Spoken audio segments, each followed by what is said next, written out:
ሰላም እንዴት ናችሁ? ዛሬ ደግሞ ስለ አልዓዛርና ስለ ሀብታሙ ሰውዬ ታሪክ ምናይ ይሆናል። አንድ ሀብታም ሰውዬ ነበረ። ሁሉ ጊዜ ጥሩ ልብስ ይለብሳል። በየቀኑም በደስታ ይበላል፣ ይጠጣል።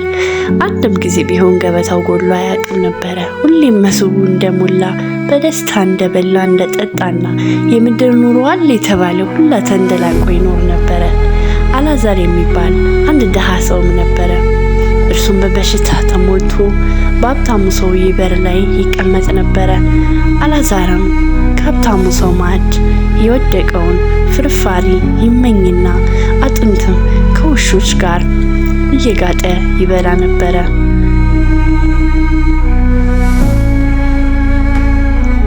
ከዕለታት አንድ ጊዜ ሁለቱም ሞቱ። አልዓዛር ወደ አብርሃም እቅፍ ተወሰደ። ሀብታሙም ሰው በሲኦል እሳት ውስጥ ተሰቃየ። ሀብታሙ ሰው ወደ ላይ ተመለከተና አብርሃምንና አልዓዛርን አያቸው።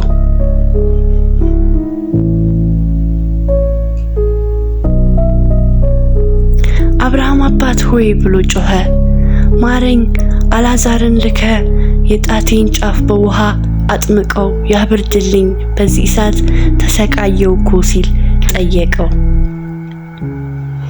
አብርሃምም መለሰለት፣ ልጄ ሆይ በሕይወት ሳለ መልካሙን እንደተቀበል አስብ።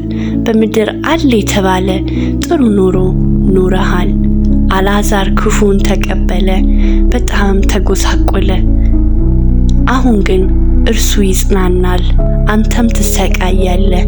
ከዚህ በላይ ከእናንተ ወደ እኛ ማንም እንዳያልፍ ከእኛም ወደ እናንተ ማንም እንዳይሻገር በመካከላችን ትልቅ ገደል ተደርጓል ሲል ተናገረው።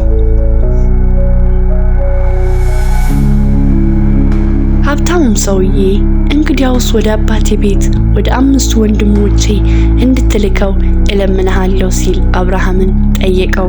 ይህም ስፍራ እንዳይመጡ ያስጠንቅቃቸው አለው። አብርሃምም መልሶ ሙሴና ነቢያቶች አሏቸው፣ እነሱን ይስሙ አለው። ሀብታሙም አይ አባቴ አብርሃም ከሙታን አንዱ ቢሄድላቸው ንስሐ ይገባሉ ሲል መለሰለት።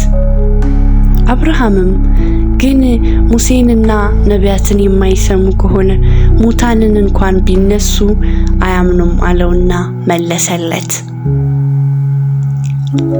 ይህ ታሪክ በሕይወት እያለን ለድሆች እንድንራራ እግዚአብሔርንም እንድንሰማ እንዲሁም የዘላለም ሕይወትን እንድንፈልግ ያስተምረናል።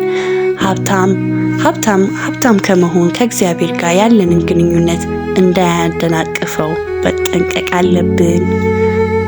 ደህና ሁኑ። ሰብስክራይብ፣ ፎሎ ማድረግ እንዳትረሱ። አመሰግናለሁ። ቻው።